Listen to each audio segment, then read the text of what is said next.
Lazarus, come forth. Sweet the sound that saved a wretch like me. I once was lost. If you have your Bibles with you, samahan niyo ako sa Mark chapter 11. Mark 11 verse 12. Ito sabi ng Bible, the next day, ng sumunod na araw, habang sila ay naglalakbay kasama yung mga alagad, ang sabi ng Bible, the next day as they were leaving Bethany, Jesus was hungry. Nagutom si Jesus. Kasama yung mga alagad dyan. Seeing in the distance, natanaw niya sa di kalayuan ng isang puno ng igos. Seeing in the distance a fig tree in leaf, isang puno ng igos na madahon. He went to find out if it had any fruit. When he reached it, he found nothing but leaves, because it was not the season for figs. So nakakita siya ng puno ng igos na madahon, nilapitan niya, sabi ng Bible siya ay nagutom. So ngayon, nung nilapitan niya ito, sabi ng Bible, wala siyang nakitang bunga sapagkat hindi naman kasi panahon ng igos noon. On reaching Jerusalem, so bago niya na nagplakbe papuntang Jerusalem, ang sabi na muna ng verse 14, he said to the tree, may no one ever eat fruit from you again. And his disciples heard him say it. At ang mga alagad ay narinig ito na kanyang winika, na kanyang sinabi. Temple courts and began driving out those who were buying and selling there. He overturned the tables of the money changers and the benches of those selling doves. As he taught them, he said, is it not written, my house will be called a house of prayer for all nations? Hindi ba't ang nasusulat ang aking bahay ay gagawing bahay dalanginan? Pero ginawa ninyong pugad ng mga magnanakaw. But you have made it a den of robbers. 18, the chief priests and the teachers of the law heard this and began looking for a way to kill him. So pinagplanuhan nila na siya ay kanilang patayin. At dahil sa takot nila sa mga tao, hindi nila ito magawa sapagkat marami ang mga nakikinig sa kanya. 19, ulitin natin, when evening came, Jesus and his disciples, sabi niya, went out of the city. Lumabas na sila. In the morning, as they went along, they saw the fig tree withered from the roots. So nakita nila yung sinumpa ni Lord na puno ng igos. Naalala ni Peter, sabi niya, Rabbi, look, the fig tree you cursed has withered. Namatay na Panginoon, sabi niya, yung puno ng igos na iyong sinumpa. Ang sabi ni Lord, have faith in God. Jesus answered, truly I tell you, if anyone says to this mountain, go, throw yourself into the sea, and does not doubt in their heart, but believes that what they say will happen, it will be done for them. Therefore, I tell you, whatever you ask for in prayer, believe that you have received it, and it will be yours. So dito gusto kong tingnan ninyo, pati 25, and when you stand praying, if you hold anything against anyone, forgive them so that your Father in heaven may forgive you your sins.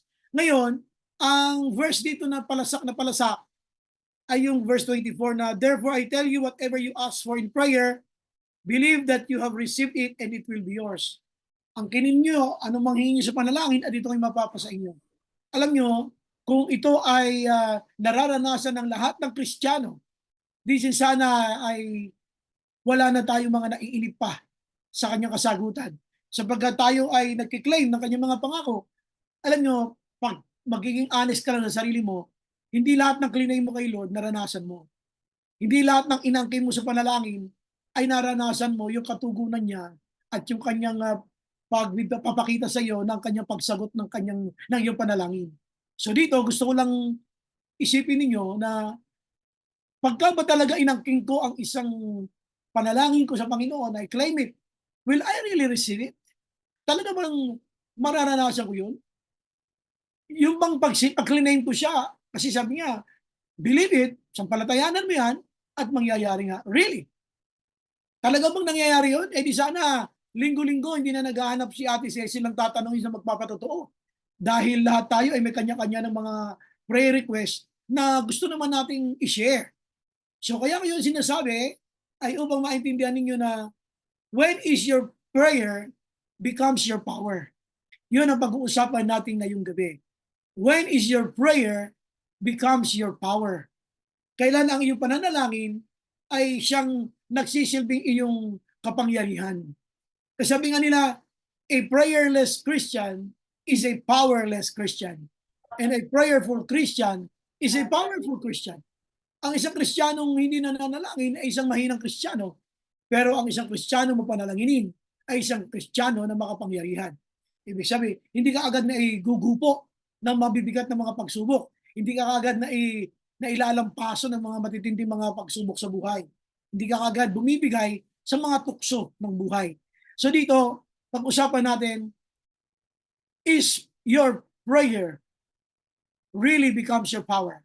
Ito ba talaga nagsisilbing kapangyarihan? Sabi natin, ang aking kapangyarihan ay pananalangin talaga? Nakikita ba talaga ito sa buhay natin? I'm not here to give you doubts. I just want you to evaluate and realize, is it really happening in my life? Ito ba ay talagang nararanasan ko sa aking buhay? Kaya pag-usapan natin itong mabuti na whatever you ask for in prayer, believe it and you will receive it. So, kailan ito nararanasan? Totoo ba talaga pag klinayin ko, nangyayari ba lahat? Tanong, lahat ba ng klinayin mo ay napa sa iyo? So kung hindi, bakit kaya? Kung sinagot naman ni Lord, ano nangyari? Bakit niya sinagot? Kung hindi pa niya nasasagot, ano din ba ang nangyayari? Bakit hindi pa niya nasasagot? Yun ang pag-uusapan natin. Maybe you have a question with the Lord. Lord, bakit po yung ibang prayer ko wala pang sagot? Lord, thank you po sa prayer request ko. Lord, hindi mo ako kinakalimutan. Kayo po ay lagi nakikinig sa panalangin ko. Paano yung ibang prayer na wala pang sagot? Sabi nga, whatever you ask for in prayer, believe it and you will receive it. Question, did you receive everything that you prayed for? Lahat ba ng pinag-pray mo ay naranasan mo ba? Lord, thank you po for tonight. Salamat, Panginoon, sa oras na ito na kami magkakasama. It is my prayer, Lord, that you challenge us, Lord, sa aming pag-aaral ng mga salita. At lalo na, Panginoon, sa larangan ng pananalangin, open our hearts, dear God, enlighten our minds, and direct our actions, Lord God, in everything that we do. Salamat sa aming mga prayer requests na iyong sinagot, Panginoon. Help us, Lord, to continue to trust you and help us what to do sa mga panalangin naming wala pang sagot. Salamat, Panginoon. Ito pong aming dalangin sa pangalan ni Jesus. Amen. Amen. Okay. So, pinag-uusapan natin dito, ha? Bakit ibang prayer ko walang sagot? Ngayon, babase tayo sa Bible. Wala ka naman kasi ibang pagbabasehan dito, kundi scripture lang talaga. So, what happened? Bakit may mga prayers tayo na yung iba sinagot ni Lord, yung iba bakit parang wala pang sagot? Kaya, let us go to the scripture. Una-una na isang palatandaan na ang iyong panalangin ay ang masasabi nating kapangyarihan, attentiveness. Attentive. Kailangan ikaw ay dapat masusing nakikinig sa Diyos. Hindi pwede tayong mag-pray namang ng basta-basta without listening from God. We need to be attentive to His words. We need to be attentive sa kanyang mga instructions. Why? Kasi pag hindi mo alam ang salita ng Diyos, you might be praying for something that is not God's will. Kapag ang ating mga mata ay hindi nakatuon sa Biblia, kapag ang puso natin hindi nakatuon sa sinasabi ng banal na kasulatan, darating ang time matutuklasan mo ang ipinagpe-pray mo pala ay hindi pala kalooban ng Diyos. I will give you an example. Alam niyo, nung ako po ay bago na born again, ibig sabihin bago na born again, yung bago pa lang akong sinesharean, pero hindi ko pa tinatanggap talaga si Lord sa buhay ko. Yung aking classmate sa high school, yung nag-share sa akin ng Word of God, kumbaga, pag-graduate namin ng high school, siya nagpastora na agad, diretso sa Bible school. Ako parang napahinga pa ako ng 1 taon. Ngayon, nung pumunta kami sa Bible school nila, kasama ko yung isang kapatiran, pinuntahan namin itong sister na to, nakita namin siya nandun sa kantin nila. Siya nagmimerienda, sabi, ay Brother Perlo, sabi niya, tapos may pinakilala sa akin isang babae. Classmate ko, Brother Perlo, sabi niya. Tapos pinakilala din niya ako, ay sabi niya, ito si Brother Perlo, sabi niya, classmate ko nung high school, sinesharean ko siya ng Word of God. Kumbaga, hindi pa ako talaga tumatanggap kay Lord. Ngayon, alam niyo nangyari. Yung pinakilala niya sa aking babae, na classmate niya dahil first year college siya, nagandahan ako. Nagandahan ako. Kaya, nung siya ay nagkita na kami sa church nila, nung kinalingguan na, sabi ko, anong pangalan nung pinakilala mo sa amin doon sa school nyo? Doon sa kantin? Sinabi niya yung pangalan. Ay, sabi niya, sinabi niya yung pangalan. So, tinandaan ko. Birthday nga sa susunod na linggo eh. Sabi niya, ngayon, meron kaming prayer meeting doon. Gusto mo, attend ka. Sabi ko, alam mo, crush ko yun. Sabi siya, alam mo, crush ko yun. Alam nyo, kasi hindi ko alam ang Bible. Tapos hindi pa nga ako tumatanggap kay Lord. Ang ginawa ko, para lang magmukha akong maka-Diyos, niregaluhan ko. Pumunta nga ako ng sumunod na linggo ng Miyerkules. Pumunta ako doon sa classmate ko na yan. At na-meet ko nga yung kanyang classmate na doon sa prayer meeting na yun. So pagkatapos ng prayer meeting, binigyan ko ng regalo. Alam niyo, bigay ko regalo. Hoy, nakakahiya. Binigyan ko sa kanya regalo. Alam niyo yung mga aquarium na maliit na kuminsan ay mayroong Santo Niño sa loob. Yun ang regalo ko. Aquarium na maliit na may Santo Niño sa loob. Diyos ko. Eto na, bibinigay ko na, no? First move, palpak. Bakit? Hindi sumasama sa Diyos-Diyosan nga pala itong mga to. Sabi sa akin nung classmate ko, ay, ano ba yung regalo mo? Niregalo ako ng Santo Niño. Naku, sabi niya, nandiyan ang niregalo mo. Sana chocolate na lang o kaya kung ano man yun. Hindi sumasama sa Diyos-Diyosan ng mga born again. Ang ganun ba? Hiyang-hiya na ako kahit kailan hindi na ako bumalik doon. Isipin mo, first move ko, mali. Nagpakita kunyari maka-Diyos. Nagregalo ako ng aquarium na may Santo Niño sa loob. Sabi ko, palpak, hindi ko na ito gagawin ulit. Alam niyo ba kung minsan, ganyan tayo kay Lord? We do things that is not under the will of God. Kaya kasi nga, hindi tayo attentive sa kanyang ginagawa. So pagka si Lord may sinabi sa Bible, pakinggan mo, or else you might be asking God, you might be requesting from God something that is not the will of God. Hindi nyo ba kayo nagtataka bakit sinabi ng Bible sa John 15:7? Ang sabi ng John 15:7, sabi niya, kung ikaw ay mananatili sa akin at sa aking mga salita, sabi niya, hingin mo ang iyong maibigan at ipagkakaloob ko sa iyo. Bakit niya sinabi na, kung ikaw ay mananatili sa akin at sa aking mga salita? So mga kapatid, ang sinasabi ko lang ay ganito. How do you make your prayer request? Sa inyo bang palagay ang iyong prayer request ay nakabase sa banal na kasulatan? Ito ba ay inaayunan ng Biblia? O ito ay request mo na kahit ang Biblia ay salungat, hindi ka makakaasa ng kasagutan?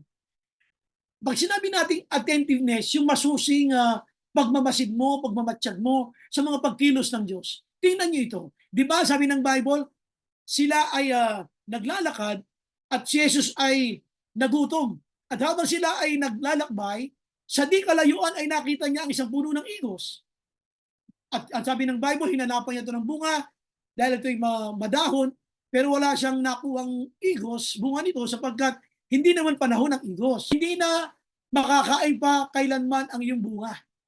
Sinumpa ito ng Panginoon. So nakita ito ng mga alagad. Kaya nung kinamagahan, nung madaanan nila ito uli, sabi ni Pedro, Lord, tingnan mo yung sinumpa mo. Sabi niya, tingnan mo yung sinumpa mo, patay na yung igos. Ano sabi niya? Have faith in God. Dito gusto kong maintindihan ninyo na importante sa pananalangin yung alam mo ang salita ng Diyos. You need to be attentive with the Word of God. Dito, sabi nito ng Bible, kung mapapansin nyo, Jesus focused on God. Tingnan nyo. So natapos na. Natapos na yung kanyang pagsumpa. Sabi niya, hindi na makakain pa kailanman ang iyong bunga.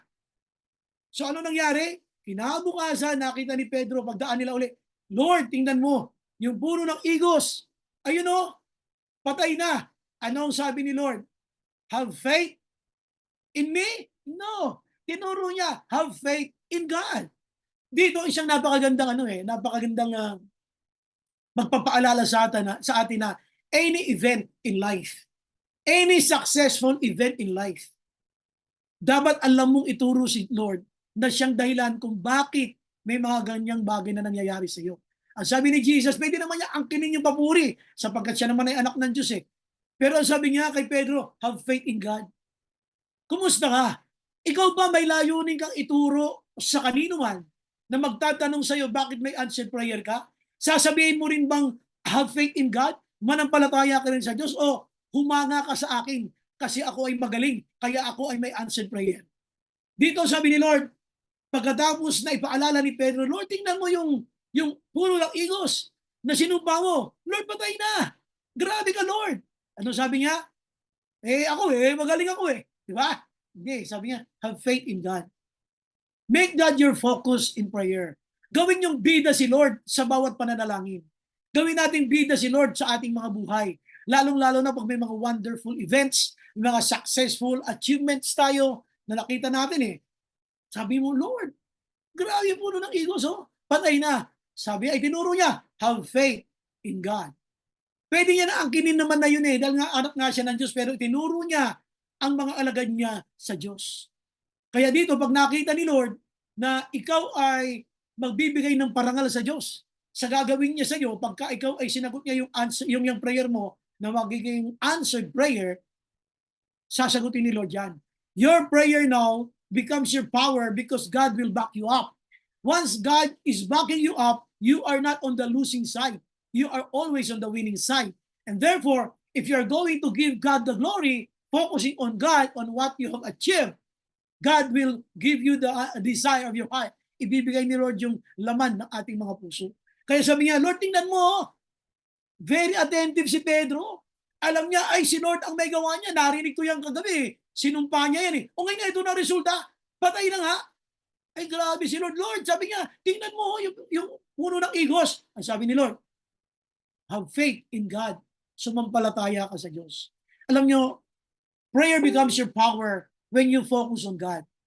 Kumusta ka? Ang prayer mo ba, yung mga magagandang nangyayari sa buhay mo, kay Lord ba nakafocus? Pagka ba yan ay sinagot na niya, si Lord ba ang bida? O gusto mo magpabida? Gusto mo makiamot sa credit na dapat ay para sa Diyos lamang? Dito tayo ngayon, nakakaranas ng walang kasagot-sagot ang prayer natin. Now your prayer becomes weak. It will not become your power. Kaya maraming mga prayer requests na no matter how much you claimed for it, you will never receive it because you did not make God the bida. Hindi siya yung pinaka-starring Jesus Christ. Hindi. Ang gusto mo, ang starring ikaw.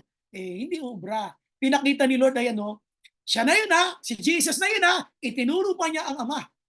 Ang sabi niya, have faith in God. So sinuturo niya rito is, you focus on God. Dapat attentive tayo na pag si Lord ay may ginawa sa'yo, grabe, pinag-pray ko to. Lord, purihin ka. Hindi yung, nag-review ako, kaya ako bumasa. Hindi, si Lord. Dapat si Lord ang bida. Gusto mo makiamot. Gusto mo magpabida-bida. Walang answered prayer. Habang buhay ka ng ganyan. Kaya mga kapatid, ang sinasabi ko lang dito ay, when your prayer becomes your power, dapat merong attentiveness. Kumbaga, nakabantay ka sa detalye ng mga pinapanalangin mo, nakabantay ka sa mga magagandang bagay na ginagawa ng Diyos, at naka-ready ka na magbigay ng papuri sa Diyos sapagkat ito nangyari, sapagkat sumampalataya ako sa Diyos na ito ay mangyayari. Yun ang tinuturo ni Jesus. Kaya dito, walang magaling. Hindi si pastor ang magaling, lalong hindi si brother, lalong hindi si sister ang magaling. Ito pinapangyari ito ni Lord kasi napakagaling ng Diyos natin, makapangyarihan ng Diyos natin. So dapat ganun. Pagka ang magaling ay gusto mong lumabas na magaling, ikaw, habang buhay na tayong ganyan, wala kang makukuhang sagot. Wala kang makikitang resulta sa mga pinagpe-pray mo. Kahit ilang beses mo siya i-claim na i-claim, hindi mo mararanasan yung sinasabi ng Bible na whatever you ask for, the Lord, if you will believe it, the Lord will grant it and you will receive it. It will never happen. Why? Kasi nga, hindi natin ginawa yung tinuro ni Lord, have faith in God. So ito po unang-una, when is your prayer becomes your power? When there is attentiveness. Number 2, at yung sabi ng verse 13, seeing in the distance a fig tree in leaf. Ibig sabihin, sa di kalayuan ay nakakita siya ng isang puno ng igos na madahon. At ang sabi nito ng Bible, he went to find out if it had any fruit. When he reached it, he found nothing but leaves. He found nothing but leaves because it was not the season for figs. So, unang tanong, hindi kaya alam ni Lord na na itong igos na ito ay talagang walang bunga? Ba't niya pinaghahanapan ang puno ng igos ng bunga? Eh ang sabi nga ng Bible, hindi pa panahon ng igos. Para ngayon, kahit kung makita mo halimbawa ang lansones, puno ng lansones, maghanap ka ng bunga ng lansones. Kung hindi naman panahon ng lansones, wala kang makukuhang lansones. Kahit magpaikot-ikot ka sa puno ng siniguelas, kung hindi naman panahon ng siniguelas, wala kang makikita. Eh bakit si Lord? Naghahanap siya ng bunga ng igos, eh hindi nga panahon ng igos. Okay, ito po kasi ang background. Ang background po kasi niyan, dalawang bagay. Sa panahon ng bagong tipan, maging sa lumang tipan, dalawang kapanahunan ang tinatawag na kultura ng puno ng igos. Ang unang kultura ng igos, kapag siya ay madahon na madahon, ibig sabihin ito'y panahon ng igos. Kaya nilapitan ni Jesus. Pangalawa, pag ito ay naging madahon na, bukod siya kailangan itong panahon ng igos ito, may bunga siya, ay meron pang isang background ang puno ng igos na siya ay nag-uumpisa ng mabulok. Ulit ha, kapag ang puno ng igos ay naging madahon na hindi niya kapanahunan, ibig sabihin ang puno ng igos na yan ay nag-uumpisa ng mabulok sa kaloob-looban. Yung makikita mong pagiging madahon niya ay ang huli ng pagdadahon niya. Ngayon, lumapit si Jesus sa isang madahon na puno ng igos at wala siya nakitang bunga ng igos sapagkat hindi nga panahon ng igos. Therefore, something is wrong with the fig tree. Mayroon palang nagaganap na kabulukan sa loob ng puno ng igos. Kahit hindi niya kapanahunan, siya ay madahon na madahon dahil siya pala ay nabubulok na. Now, kung mapapansin ninyo, sinumpa siya ni Lord. Hindi ka na makapamumunga pa sapagkat huling pagdahon mo na yun eh. Kaya lang, inihalin tulad ito, makinig kayo mabuti ha, inihalin tulad ito ni Lord sa buhay nating mga tao. Tayo ay mga mukhang maka-Diyos. Mukha tayong madahon na madahon. Pero ang loob natin ay puno ng kabuluhan. Ano yon? Ito yung tinatawag nating truthfulness. Kailangan may attentiveness for your prayer becomes your power. And number 2, yung truthfulness. Hindi niyo napansin bakit naka-sandwich dito sa Bible, yung nung gabi na siya ay naglalakbay kasama yung mga alagad, nakita niya itong madahon. Pagkatapos bigla niyang sinumpa.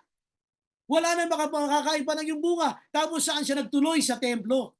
Pagdating niya doon sa templo, kung titingnan niyo mabuti, sabi ng Bible sa verse 15, Jesus entered the temple courts and began driving out those who were buying and selling there. He overturned the tables of the money. Nagwala si Jesus.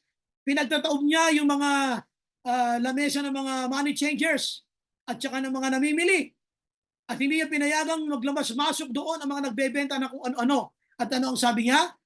Verse 17, as he taught them, sinabi niya, hindi ba nasusulat, my house will be called a house of prayer for all nations, but you have made it a den of robbers. Ginawa niyo itong pugad ng mga magnanakaw. Ganon minsan ang kalagayan ng puso natin. Ang puso natin kung minsan, madahon lang tayo sa labas, pero sa loob bulok. Walang buhay na matino. Katulad na isang templo na ang ganda-ganda sa labas, pero sa loob, puro pollutants.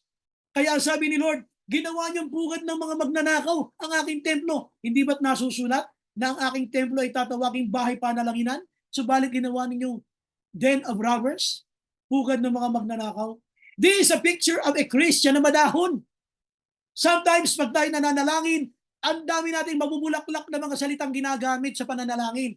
Pero ang puso mo, hindi naman sumasampalataya talaga sa Diyos. Lalo na tayo mga matatagal ng Kristiyano. Tayong mga bumibila na ng taon na tayo nang galing sa mga churches. Marami na tayong kinopyang style ng mga pananalangin. Marami tayong kinopyang pagdudugtong-dugtong ng mga prayer. Pero yung puso mo ay may problema. We appeared so good outside, katulad ng fig tree. We appeared so good outside. People can even admire us. Panlabas sa panlabas. Pero sabi ni Lord, I know you. Dahon lang ang dala mo, wala kang bunga. Kumusta ka, kapatid? Is there truthfulness in your heart while you pray? Dito, ang sinasabi ni Lord, yung pagiging mabunga, madahon natin, hindi napapansin ng iba. Kasi mabulaklak tayo magsalita, ikaw na Kristiyano. Tayo mga Kristiyano. Sa tagal mo na magiging Kristiyano, ang galing mo na magtagni-tagni ng mga salitang Kristiyano. At mukha kang kahanga-hanga. At mukha kang parang ka-admire-admire.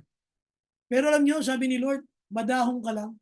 Hindi nga pansin ng mga alagad, hindi napansin. Hindi napansin ng mga alagad na itong igos na madahon lang, wala palang bunga. Pero hindi nakalusot kay Lord. Sabi niya, in a distance, seeing a fig tree. Grabe ha.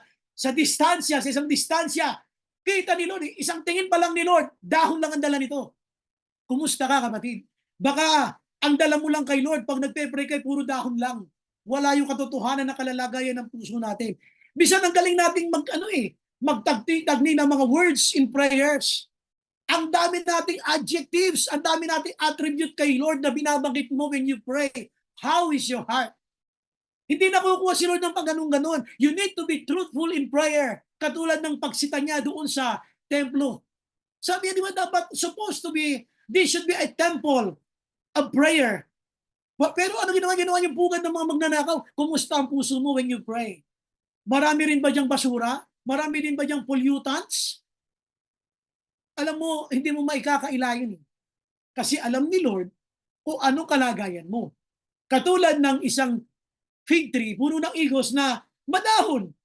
Akala niya, hindi malalaman ni Lord na ang kaloob-looban niya ay pagkabulok na. Kaya sabi niya, hindi na ka na kailanman makapamumunga mo. Sapagkat alam ni Lord, yung kanyang pagiging madahon na yon ay huli ng pagdadahon at yun ay palatandaan na ng kanyang pagkabulok. Pag tinignan niyo yung culture ng fig trees, pag siya ay namulaklak ng hindi niya kapanahunan, yun ay huling pagdadahon na sapagkat ang kaloob-looban niya ay namamatay na. When we come to the Lord, we need to be truthful. Huwag natin si Lord paliguan ng mga flowery words, flower of adjectives, na kataas-taas ang Diyos, pinakamakapangyarihan sa lahat. Pwede ba? Tama naman ang attributes. Your words only become right when your heart is right. The words become proper when your heart is right with God. Pero pag ang puso natin katulad ng igos na to ay punong-puno ng basura, kahit sindami ng truck na yan ang adjectives mo, alam ni Lord, dahon lang ang dala mo. Kaya hindi mo ngayon maranasan yung claim mo na whatever you ask for in prayer, you will receive it. You will not. You will never receive it. Kasi nga, magaling lang tayo magtagni-tagni ng salita. Pero ang puso natin, hindi maayos. Sometimes, people will not notice that. Hindi ito napapansin kumisa ng ibang tao. Pero pansin ni Lord. Yung puno ng igos, hindi napansin ng mga alagad. Pero si Lord pansin. Nagugutom siya eh. At sabi ng Bible, nung makita niya ang fig tree na yon, alam niya walang bunga. He checked. Hinanaw bakit walang bunga to eh, madahon ka. Yung pala, nakita niya. Huling pagdadahon na pala yun, sapagkat ang kanyang ugat ay nagtumpisa ng mabulok. So mga kapatid, sana when we come to the Lord, yung adjectives ng Lord, yung mga attributes ng Diyos na binabanggit mo, ay totoong nag-uugat sa pusong totoo din. Nag-uugat, binibigkas ng mga labi mo galing sa pusong totoo na nagdadasal sa Panginoon. Kasi pagka hindi, wala dahon lang eh. Wala yan, dahon lang ang dala mo na yan. Huwag na tayo magpa-impress sa iba. Ito ay ugnayan ng Diyos natin at tayo na kanyang mga anak. So when we come to the Lord, sabi ko nga, there must be truthfulness. Hindi lang yung attentiveness, kundi yung truthfulness. Kung ang puso mo ay truthful, now you can claim. Totoo pala yung puso mo eh. So kung totoo ang puso mo sa paglapit mo sa Diyos, eh walang dahilan para hindi ka makapag-claim, makaka-claim mo. Kaya nga may mga answered prayer ka eh. Kasi nga, ayos ang puso mo. Eh sumunod ng mga araw, sumunod ng mga buwan, bakit walang sagot? Baka may problema yung puso natin. Okay? Now, punta tayo sa ating pangatlo. Pinag-uusapan natin ha, when is your prayer becomes your power? Ano ang ibig sabihin ni Lord? Bakit niya pinagbabanggit itong mga to?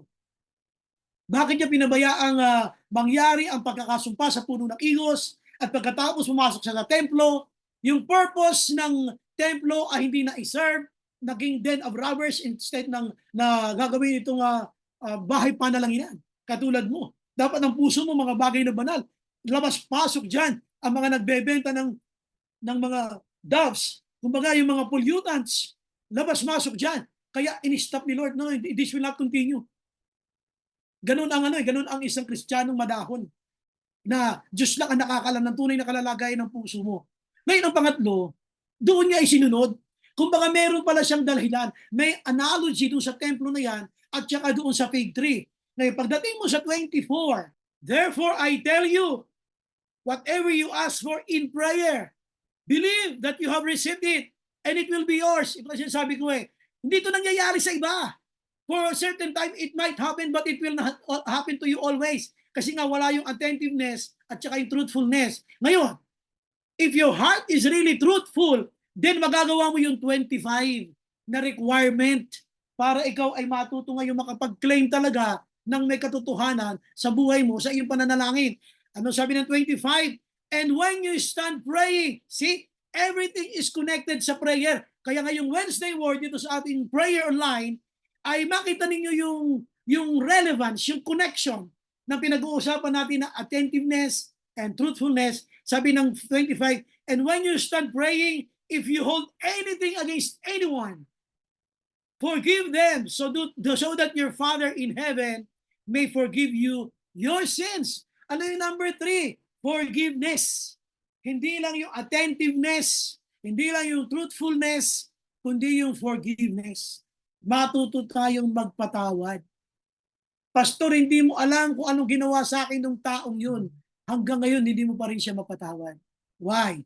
Mas matindi pa ba ang ginawa ng mga Hudyo, ng mga tao, ng mga nagpako kay Kristo, kaysa ginawa ng taong tinutukoy mo sa'yo? Sinibat ka ba sa tagiliran? Ikaw ba ay pinako sa krus? At the very cross, hinubaran si Jesus. At ang sabi ng Bible, ang kanyang damit ay pinagsugalan ng mga kawal. So wala siyang damit, wala siyang saplot, ibinilad siya sa kahihiyan.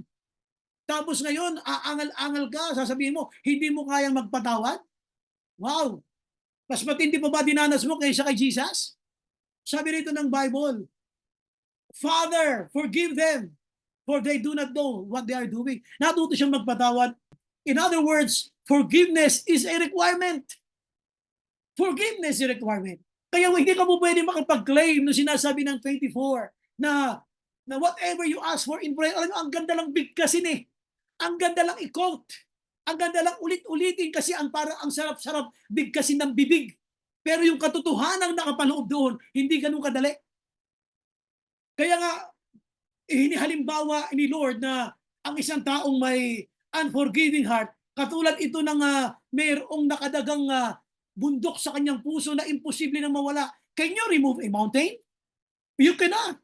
Kailangan ibuldosin mo ito ng little by little para ito mawala dyan. Truly, I tell you, if anyone says to this mountain, kita niyo ano ng analogy niya, truly, katotohanan sinasabi ko sa inyo, kung bakit sino man ay sinabi sa bundok na ito, sabi niya, go throw yourself into the sea. Tumalong ka, italon mo yung sarili mo, ialis mo yung sarili mo mag-isa dyan. At pumunta ka sa dagat na hindi ka nag-aalinlangan sa iyong puso, but believes that what they say will happen, it will be done for them. Alam niyo ba, wala naman taong masaya na nagkikimkim ng galit. Wala naman taong masaya o payapa na mayroong sa puso niya na sama ng loob. Alam ng Diyos na ang nakadagan sa puso mo ay hindi maalis-alis na galit na parang bundok na imposibleng alisin. Pero kung matututo ka lang magpatawad ng totohanan, kahit mukhang imposible yan, pero naniniwala ka sa Diyos, kaya niya itong alisin. Kaya sinabi niya na go throw yourself into the sea. If you will only say to this mountain, go throw yourself into the sea, sabi niya, and believe in their hearts na God is going to do it, sabi niya, you will see how God will remove it. Alam niyo, ang isang taong may galit, lalong-lalo na yung kanyang galit ay bunga ng masamang ginawa sa kanya. Yung meron siyang unforgiving heart. Kahit nagwo-worship sa church, nakataas ang kamay, ang galing mag-quote ng verse, pero may kim-kim na galit sa puso, hindi pinakikinggan ng Lord ang panalangin niyan. Kaya dito mapapansin mo, sabi ng Bible, pag binasa mo, ay you learn to forgive. When you stand in praying, forgive. Requirement yon. Kahit anong claim mo sa mga pangako ng Diyos, pag hindi ka nagpapatawad, hindi ka rin patatawarin ng iyong amang nasa langit. So, pag hindi ka pinatawad ng iyong amang nasa langit, hindi makakarating sa langit ang iyong panalangin. Eh, paano sasagutin? Paano sasagutin? Sige nga, eh, hindi ka nga marunong magpatawad eh. So, paano ka patatawarin ng Diyos ngayon? So, ang dala mo ngayon, dahon lang. Yun yung sabi ng Bible. Hanggang ceiling ka lang. Hindi ka marunong magpatawad, pero gusto mo sagutin ng Diyos ang panalangin mo. Eh, hanggang ceiling lang yun. Kasi nga hindi ka marunong magpatawad. Magpatawad ka. Yun. Kapag ka mayroong truthfulness, forgiveness is very much possible. Sana makita natin ito. Kasi ang daming Kristiyano, inaangalan tong verse na to. Pero ang galing nating mag-quote. Ang galing nating mag-recite. Ang galing nating magsabi niyan. Whatever you want, you ask for in prayer, claim it, believe it, and you will receive it. Maganda lang siya pag binigkas mo. Pero sa katotohanan ng iyong buhay, pag nilaliman mo yung hukay ng salita ng Diyos, bakit ito sinabi? Nakikita mo, hindi pala ganun kandali ang sinasabi ni Lord. So dito, sabi niya, pagkatapos niyang ikwento yung kanyang pagsumpa sa puno ng igos at yung kalalagayan ng templo na puro pollutants, puro basura, katulad ng isang puso na puro galit, puro basura. Pag yan nag-claim ng kanyang prayer sa Lord, dahon lang yan. Hindi yan totoo, sabi ni Lord. Ang isang makatotohanang Kristiyano ay marunong magpatawad sa biyaya ng Diyos. Kaya nga dito, tingnan ninyo ang kanyang conclusion. Ha? Yung conclusion ng sinasabi ng ating Panginoon. Verse 24, therefore I tell you, whatever you ask for in prayer. Kaya nga, sabi niya, pagkatapos niya ikwento lahat yun, ha? Therefore, conclusion to eh. Whatever you ask for in prayer, believe that you have received it, and it will be yours. Kaya nga, 25. And when you stand praying, if you hold anything against anyone, katulad ng parang bundok na galit na hindi maalis-alis, sabi ng Bible, believe that you have received it, and it will be yours. Ngayon, if you hold anything against anyone, forgive them, so that your Father in heaven may forgive you your sins. So pag tayo ay pinatawad ng Diyos, dun pa lang nag-uumpisa ang pagsagot ng Diyos. Kaya nga dito, you have to learn, you have to ask for God's grace to forgive the person. Lord, biyayaan mo po ako ng iyong habag, galit po ako sa Kanya. Lord, gusto kong gumante. Gusto ko, Lord, siyang gawan din ng masama. Gusto ko rin siya, Lord, imarites. Gusto ko rin siya, Lord, siraan. Lord, gusto ko rin magsalita ng pangit sa Kanya. Gusto ko rin ipagkalat ang Kanyang buhay, Panginoon. Pero alam nyo, learn to forgive. Sabi ng Bible, in prayer, learn to forgive, so that your Father in heaven will forgive you. Once you are forgiven, you can expect God to give Him His answer. Doon mo lang makiklaim yan na whatever you ask for in prayer, you will receive it if you believe it that it is going to happen. Kasi akala nila na yung verse ng 24, malalaman nyo ito pagka tayo nag-aral na ng proper interpretation ng Scripture. After ng TSS 01, TSS 02, ituturo natin yung proper interpretation ng Scripture para hindi tayo naliligaw. Hindi tayo quote ng mga verse na hindi natin alam. We are very much sincere with what we say, pero hindi mo alam we are sincerely wrong. Hindi ganun kasi yun eh. Pag tayo ay nag-claim, pag tinignan nyo yung context no, hindi ito basta mag-claim lang. The context is unforgiving heart. Matuto kang magpatawad upang ikaw ay patawarin ng Diyos. Pag pinatawad ka ni Lord, papapakinggan niya yung panalangin mo, masasagot niya yung panalangin. Let's conclude the message. In prayer, sa pananalangin, it is better to have a heart without words. Sa pananalangin, mas maganda pa rin talaga yung meron kang puso pero wala kang mga salita. Kaysa puro ka mga salita na wala naman ang iyong puso. Amen? Magandang bisa inyo lahat.